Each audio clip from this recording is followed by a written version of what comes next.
Walwaraansi guddaa waboo fi mootummaa gidduutti deemaa jiru jabaachuun kan itti fufee giddu galeessa biyyattii naannoo Oromiyaa Shawaa Lixaa fi Shawaa Bahaa keessatti jabaachuun meeshaalee gurguddoon gaggeeffamaa jira. Waboon lafa walwaraansiitti deemaa jiru giddu galeessa Shawaa Lixaa aanota akka Bunaa Gindabira keessatti humnoota mootummaa haleelee akka jiru beeksisee jira.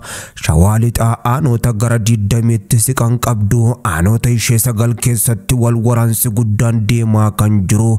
Aanolee akka Adaa Bargaa Bakkoo Tibbee fi akkasuma aanaa Dannoo dabalatee aanaa Ilfaatii fi aanaa Jalduu lafoota hedduu keessatti walwaraansa deemaa jiru. Waboon humnoota mootummaa haleeluun injifannoo guddoo gonfachuu kan beeksise. Aanaa Jibaatii fi akkasuma Meettaa Roobii fi Midaaqanyii keessatti ammoo haleellaan humna qilleensa biyyattiitiin raawwatamuun dhagahame. Walwaraansi giddu galeessatti deemaa jiru raafama jabaa uumuun ammas akkuma itti fufetti jira. Humni waboo giddu galeessaa gale kan jedhame waggaa tokko ta'us ammallee walwaraansi otoon dhaabbatin jabaachuun kan itti fufe. Waboon Shawaa Lixaa fi Shawaa Bahaa keessatti humna diinaa barbadeessaan jira jechuun beeksise.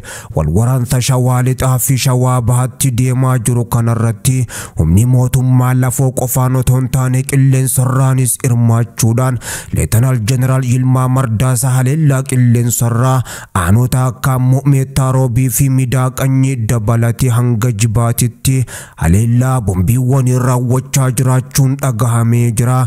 Yeroo Shawaa Lixaa aanota akka Bunaa Gindabiratii fi Adaa Bargaa fi Bakkoo Tibbee keessatti humnoonni mootummaa ammoo waboodhaan haleelamanitti humni qilleensaatis haleellaa kana qilleensarraan dirooniiwwan akka Baarektar TB2 fi Wingiloongii raawwachaa jiraachuun kan dhagahame. Kana biratti ammoo waraanni bilisummaa Oromoo Waboon Shawaa Bahaarrattis lola guddaa gaggeessaa jiraachuu kan beeksise ammoo aanota akka Boosaatii fi aanaa Dugdaa dabalatee humnoota mootummaatii wajjin aanolee kanneen keessattis Shawaa Bahaatti lola ulfaataa lafoon gaggeessaa jiraachuu beeksisee jira.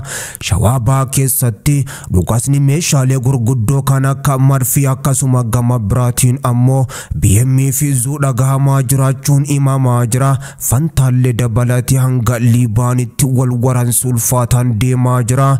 Lola Shawaa Bahaa kana gubbatti ammoo humni kumaandoo addaa Leetanaal Jeneraal Shumaa Abdataatiin ammoo durfamus bobbahuudhaan walwaraansa keessatti raayyaa ittisa biyyattii bukkee goree lolaa jiraachuun kan himame. Waboon humnoota wal makoo ta'an kumaandoo humna addaa Leetanaal Jeneraal Shumaa Abdataa fi akkasuma raayyaa ittisaa fi humna farra riphee lolaa jedhamuun kan beekamu xinnoo ishee ammoo milishaarra fooyyeensa kan qabu dabalatee wajjin lafoota hedduu Boosaatii fi akkasuma Liibaan keessatti haleelee akka jiru beeksisee jira.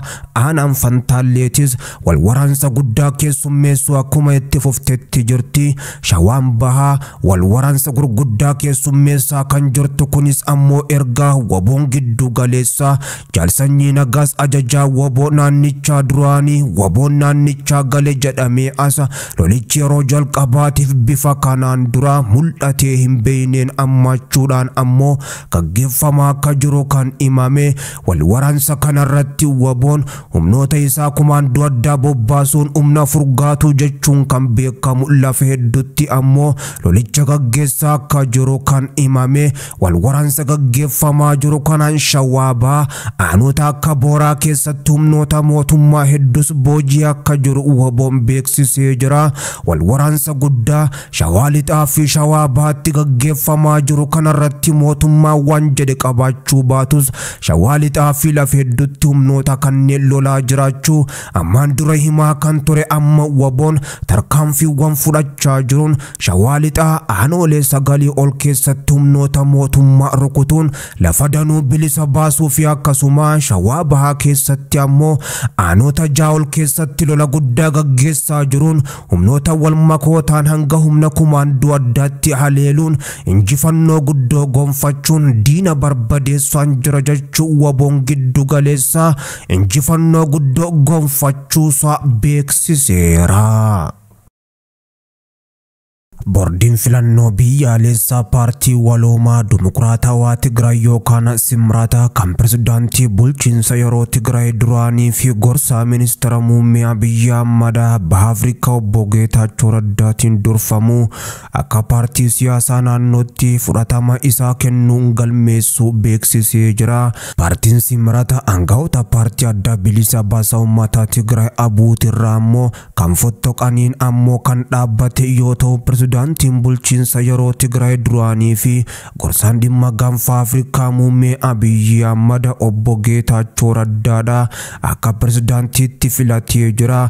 Paartiin galmee beekamtii guutuu boordii filannoo biyyaalessaa biraa argate kun Tigraay keessatti kaayyoo siyaasaa haarawaa fiduudhaaf ammoo kan hojjetu ta'uu fi qeeqaa butii fi akkasuma adawaayii irratti dhiyaatuufis deebii malu dhiyeessuudhaaf hojjetas jedhamee jira. Profeesar Kindee Gabrahiyoot qindeessaa qunnamtii alaa paartii Simrata akka himanitti paartichi haala siyaasaa addunyaa yeroo ammaa akkasuma darbees haala biyyattii fi naannoo Tigraay keessa jirus kan yaada keessa galcheedha jedhana. Falaasamni isaas ammoo fedha jijjiiramaa qonnaan bultoota dargaggootaa fi beektoota bifa kabajaa nageenyaa fi walabummaa qabu mirkaneessuu akka ta'es dabaluun himanii jiru. Gama biraatiin qeeqa paartii biyya bulchaa ture irratti dhiyaatuufis deebii kennuudhaaf ni yaalas jedhanii jiru. Yaa'iin hundeeffamaa dhaabbatichaa ammoo onkololeessa gaafa 24 bara 2025 kan gaggeeffamee ture hoggaa ta'u sagantaa san irratti ammoo paartiin Simrata gaggeessaa dhaabbatichaa pirezidaantii fi itti aanaa koree hojii raawwachiiftuu 7 fi miseensota mana maree 31 filuudhaan xumuruun isaanii yaadatama. Yaa'ii saniinis paartichi obbo Geetaachoo Raddaa pirezidaantii, obbo Naggaa Asaffaa fi Haftuu Kiroos itti aanaa pirezidaantii fi aadde Sablee Kaasaayidhaa ammoo hoggantuu biiroo taasisuun filee jira. Dabalataanis obbo Gibrahiwoot Gabrasillaasee fi Abraahil Abaraaraa ammoo durataa itti aanaa ta'uudhaan muudamanii jiran. Ridaay Halifoom ammoo itti gaafatamaan dhimma kominikeeshinii paartichaa. Paartiin Simrat ammoo rakkoo Tigraay keessatti waraana dhiyeenya mudate booda jiruuf qaamni deebii gahaa kennu dhabamuudhaaf yaada haaraa keessummeessaa jiraachuudhaa fi deebii kenna kan jedhan. Bulchiinsa yeroo Tigraay keessaa kan inni beef ammoo sababbii rakkinaatii fi kan jedhan humnoota haala yaada haaraa waan walgitaanis rakkoo naannichaa furuudhaafis ni qindeessa jedhanii jiru. Hundeeffamni paartii Simrat fottoqiinsaa keessoo abut keessaa hagayyaa bara 2024 mudate hordofee yoo ta'u obbo Geetaachoo Raddaas marii paartichaa 14ffaa irratti rakkoo eeruudhaan hirmaachuu didanii kan turan. Ji'ootaan boodas bulchiinsa ministeera muummee Abiyyitti ammoo dabalamuun gorsaa ta'uudhaan muudaman. Akka Profeesar Kindeen jedhanitti ammoo paartichi walitti dhufeenya nagaa mootummaa federaalaa waliin diriirsaa nageenyaa fi tasgabbii naannoo Tigraay keessatti dhugoomsuu fedha. Paartiin Simrata akka paartii yaada dimokiraatawaa gabbisu rakkoo naannichaa fi naannawa keessa jiruutiif ammoo fala fidutti kiyyeeffates jechuun dabaluun himaniiru.